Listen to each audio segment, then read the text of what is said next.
살 빼는 주사로 요즘 정말 핫한 마흔자로. 이게 무슨 기적의 약처럼 알려져 있는데 정말 그럴까요? 오늘 이 시간에는 의사의 시선으로 이 약을 어떻게 써야 하는지, 또 우리가 뭘 잘못 생각하고 있는지 한번 제대로 파헤쳐 보겠습니다. 네, 맞아요. 많은 분들이 이걸 그냥 한 방 맞으면 살이 쫙 빠지는 그런 마법의 주사로 생각하시죠.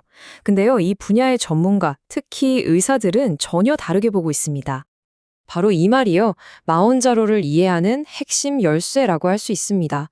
이게 단순히 식욕을 누르는 약이 아니라 비만이라는 병을 치료하는 약이다. 이 관점의 차이가요, 우리가 이 약을 어떻게 대해야 하는지 그 모든 걸 바꿔놓거든요.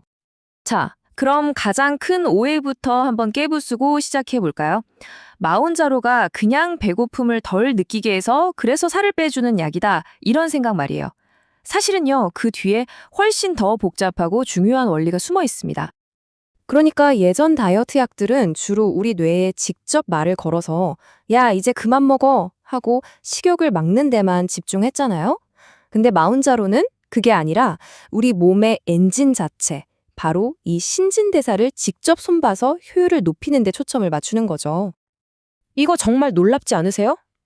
의사 선생님 설명이 우리가 입맛이 뚝 떨어졌어 라고 느끼는 그 효과는요, 사실 전체 약효의 20%밖에 안 된다는 거예요?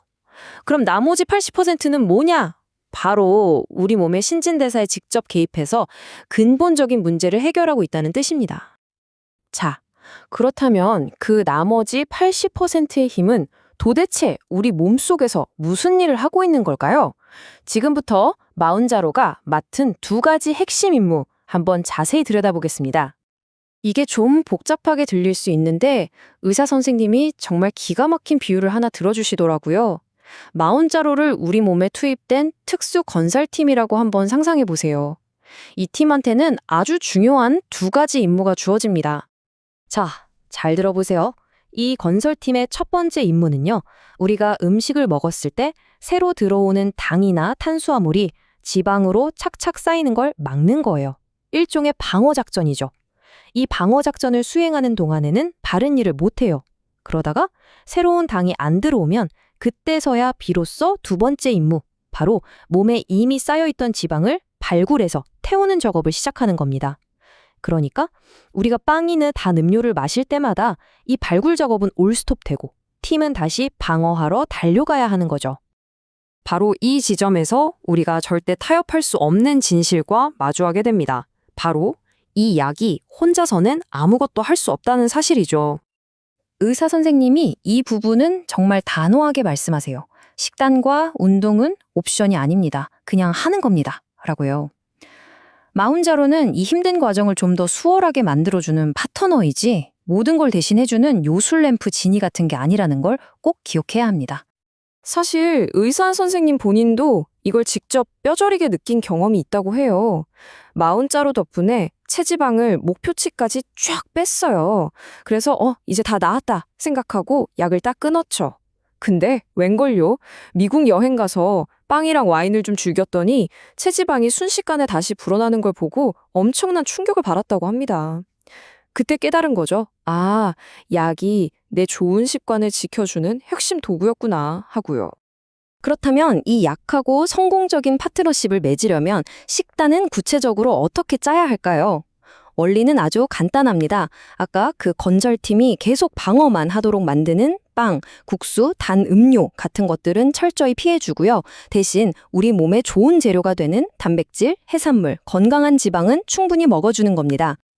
자, 물론 이렇게 강력한 도구에는 우리가 잘 이해하고 또 관리해야 할 점들도 따라오게 마련이죠. 바로 부작용 이야기입니다. 근데 여기서 정말 중요한 게 있어요. 이런 부작용들을 그냥 몸이 안 좋아 이렇게 부정적으로만 볼 게 아니라는 거예요. 오히려 우리 몸이 지금 엄청난 변화를 겪고 있다는 일종의 긍정적인 신호로 받아들일 필요가 있다는 거죠.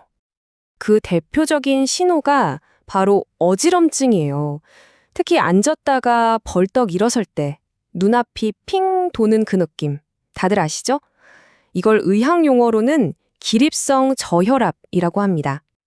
아니, 왜 갑자기 이런 증상이 나타나는 걸까요? 식사량이 줄고 식단이 바뀌면서 자연스럽게 나트륨 섭취도 줄잖아요. 그러면서 몸의 수분과 전해질 균형이 살짝 깨지는 거예요. 근데 해결책은 생각보다 간단합니다. 첫째, 물을 정말 의식적으로 계속 마셔줘야 하고요. 둘째, 우리 몸의 혈액 펌프 역할을 하는 하체 근육을 키우는 게 정말 큰 도움이 됩니다. 주사 맞고 초반에 몸살처럼 근육이 욱신거리는 분들도 계시는데요. 이것도 너무 걱정하실 필요 없어요.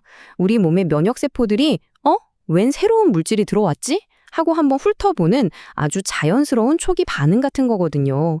대부분은 시간이 지나면 저절로 괜찮아집니다. 자, 그럼 이제 마지막 질문입니다.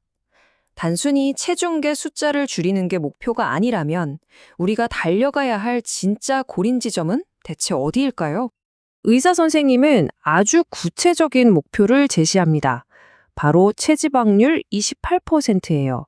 특히 여성분들의 경우 이 28%라는 선을 넘어서면 우리 몸의 신진대사 시스템 자체가 리셋이 된대요.